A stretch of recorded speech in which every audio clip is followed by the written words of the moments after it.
Welcome back and thank you for joining me on the How platform. This is the How platform. And a big shout out to all our new subscribers. Yay! We made it to 100. Thank you. And if you're just joining the channel, feel free to subscribe if this is a topic or that interests you. So for the past few weeks, we've been covering the principles that guide a successful life. We started with clarity, and then we went further to talk about courage, and then we went into consistency. Consistency is courage on repeat, and then we pitched our tent around calmness, because without calmness you're not going to be able to find the strategy. Without calmness you're not going to be able to find the courage within you. Even without calmness you're not going to be able to find the confidence, and you can see where this conversation is going. So in the last video we talked about contentment. It's something that is very, very missing in our world today. People want to be what they do not have capacity for, and we said contentment is being happy with where you are, being happy with where you are going, being happy with what God has given you, being happy with the situation that you have because of the capacity that is going to build in you. Because all those situations, they all work together. The good and the bad and the ugly, they all work together to make you who you are. And they all work together to give you a story that you're going to tell in the future. Still building on the principles that guide a successful life, today I want to focus on a key and an important principle. Without this principle, a marriage can collapse. Without these principles, there's no career growth. Without this principle, parenting is difficult. And where I'm pitching my tent today is around communication. And today I want to start with something that has been on my mind lately, and this is about asking questions. You know, when we talk about asking questions, it's people find it difficult to ask other people questions. They don't want to know what others are thinking.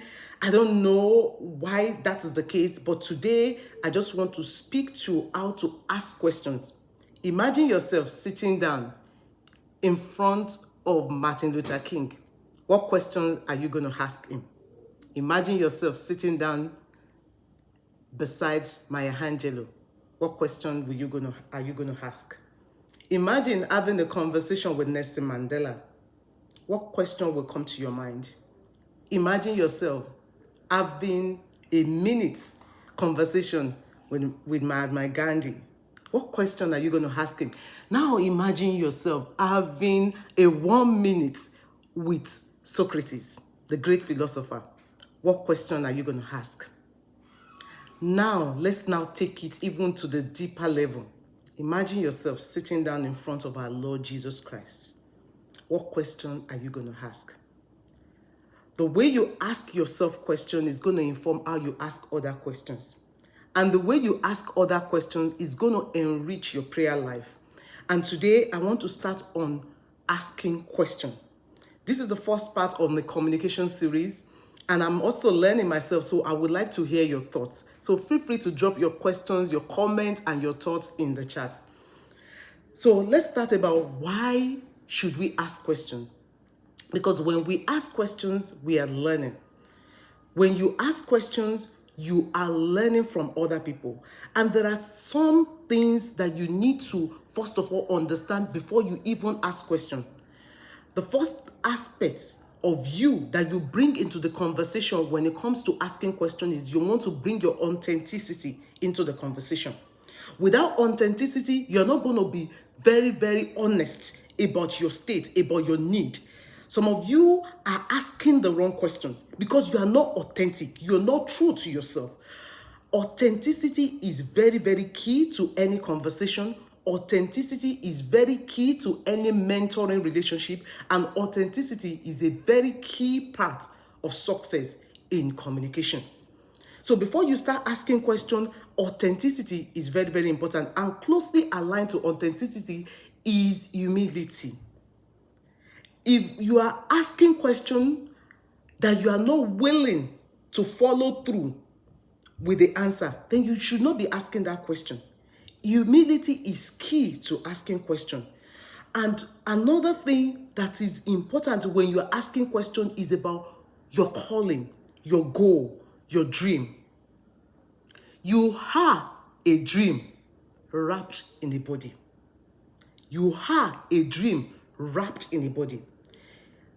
To your individual, you want to embrace that as much as you could. You want to embrace your individual. But as much as you want to embrace your individual, you also want to leverage the wisdom of others, the wisdom that comes from others, and that comes from the intelligence and the experiences of others. I don't just sit and think about the materials that I bring to this table every week or every other week. I also learn from other wise and people that have played key role in my life. I try to study around the topics that I want to talk on this platform, and I also try to also read and also ask questions. I ask people questions and I ask myself questions. So asking your question is very, very important. That is how you are going to find your own goal and your own passion. Simon Sinek said, start with your why. But starting with why could be difficult sometimes. And I'm not trying to critique the book, but starting with why could be difficult because sometimes it is in the process of playing with your what and your how, that is when you begin to refine your why. So in this video today, I just want to focus on the process or the act of asking questions. I've talked about the place of authenticity, humility, and your calling. So you want to first understand what is your goal, where are you going? Then, after you have been able to understand those three aspects, then you begin to look for people around you. Who are the people to ask questions? Should you be asking questions? Who should you be talking to about your goal? You should be talking to people who are going where you are going.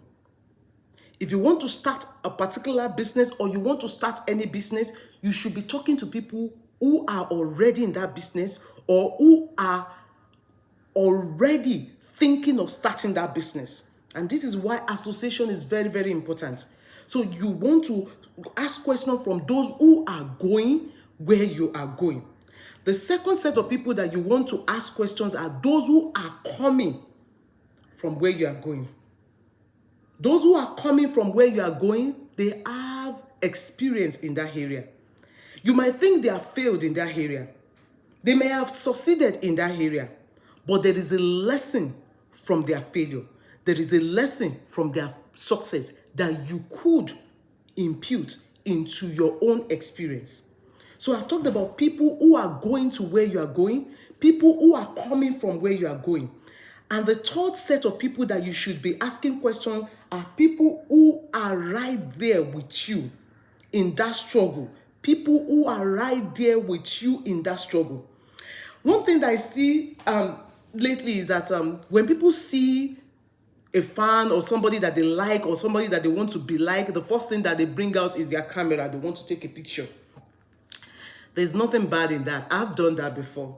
I went for a conference in, I think, 2019. It was a conference in Morocco, and I was so excited about the fact that a Nobel laureate will be coming to that conference, and he will be presenting his paper around setting monetary policy rule. That was the popular John Taylor. I was very, very excited. I took a lot of notes while he was presenting his paper. I was paying attention to the questions that people were asking him, even though I was a little bit shy to ask questions on that day, but I understand the paper to be able to figure out what he was saying. Anyway, after the presentation, I also went to meet him. A couple of other young African scholars came around to also say hi, because we are all in Africa, and you are able to have some close contact when they bring all these keynote speakers to speak to a smaller group. So after the presentation, I went ahead, said hi, and I think a couple of young scholars also joined. And then I asked him, I think myself and another colleague from the World Bank, we asked if we could take a picture with him. And he was open to that. He was just simply embracing our humility, our authenticity, our passion for the career that we are pursuing, which is in economics. You have to be careful the people that you want to be like. Because 3 years or 2 years after I had that interaction with John Taylor, I found myself doing the kind of work that he has done. Because my 9 to 5 job requires leveraging his material. Where am I going with this? You want to be very, very careful in the choices of people you ask questions or you follow or you interact with, because they can influence where you will be going. So I've said you ask the people who are coming from where you want to go. You ask them question. You ask the people who are going to where you are going. You ask them question. And you also want to be talking to the people who are right there beside you. So why should we ask question? Why should we even be asking question in the first place? So why should we be asking question? I remember when I was talking about calmness, I said be still and sit. Be still and learn. Be still and know. I also talked about be still and rest. So when it comes to asking question, you want to first of all ask yourself, why do I even need to ask this question? Because you want to learn. We ask questions because we want to learn, because we want to know, because we want to understand, because we want to look, because we want to see, and because we want to discern. Okay, I'm going to repeat that again. We ask questions because we want to learn, because we want to know, because we want to understand, because we want to look, because we want to see, and because we want to discern. We don't all have it figured out. It is pride to be saying that I got it all figured out. No, I don't. Maybe for me, I can speak for me. I don't have it all figured out. So I continue to ask my colleagues questions. I continue to ask my mentors questions. And I continue to ask those who are retired in my field or in whatever I want to pursue questions. Because I want to learn. I want to know. I want to understand. I want to look. I want to see. And I want to discern. I don't have it all figured out. And one person is not going to provide all the answers. If you have one person who provide the answers to all your questions, you are lucky. Because I'm a mom, I'm married, I'm a career woman, and there are several aspects of my life that several women or several people have come to speak to, because all the answers might not come from one person. So we ask questions so that we can learn. From that learning, we are being practical. We ask questions so that we can know. From that knowing, we increase knowledge. We ask questions so that we can understand. From that understanding, we gain wisdom. We ask questions so that we can look. From that look, you understand the art of people. We ask questions so that we can see. From that seeing, you begin to notice the pattern. We ask questions so that we can discern. From that discern, you are able to find your own purpose. So question is very, very important. There is no one in the Bible that you would see who were successful. Talk about Abraham, talk about Sarah, talk about Mary, talk about David. They are people that ask questions, and they don't just ask questions, they ask good questions. Mary said, when the angel approached him and said, you're going to birth the Lord Jesus Christ, Mary said, how will it be? When Abraham was told that he is going to have a child, even at his old age, he said, how could it be? And when David, after coming back home in that 1 Samuel 30 and meeting everywhere empty because the Amalekites had raided, and they had left his family and his people in disarray because they had taken all the women and the children and they have destroyed properties. They didn't kill anyone, but they have left everyone in disarray. It got to a point that even the people that were with David at that point wanted to stone him. It was that bad. David was so discouraged. Maybe that is your situation right now. You've tried this, you've tried that one, you've tried this business, you've pursued this career. Now you are thinking of another one to do, and you are discouraged. Maybe it is time to start asking questions. Maybe it is time to come down from your own camel and wear the garment of humility and ask good questions. First, David asked God question. That is prayer. David said, should I pursue? Will I overtake? And God told him, based on the question that he asked, those were the answers that he got. God said, pursue and you will overtake. Asking questions makes our prayer life very, very specific. We are not just praying anyhow. We are praying based on understanding. And that was what we noticed about the story in 1 Samuel 30 about David. And David took up about 600 men and they went to pursue the enemy. On their way, remember, David was discouraged. His men were discouraged. 200 people were very discouraged. They couldn't follow through. 200 of them waited for them at the brook, and 400 went with them. And on their way, they find somebody, one of the slaves that was part of the team that raided David's land. And they came, the team, the soldiers that were working with David, they came and they brought that slave to him.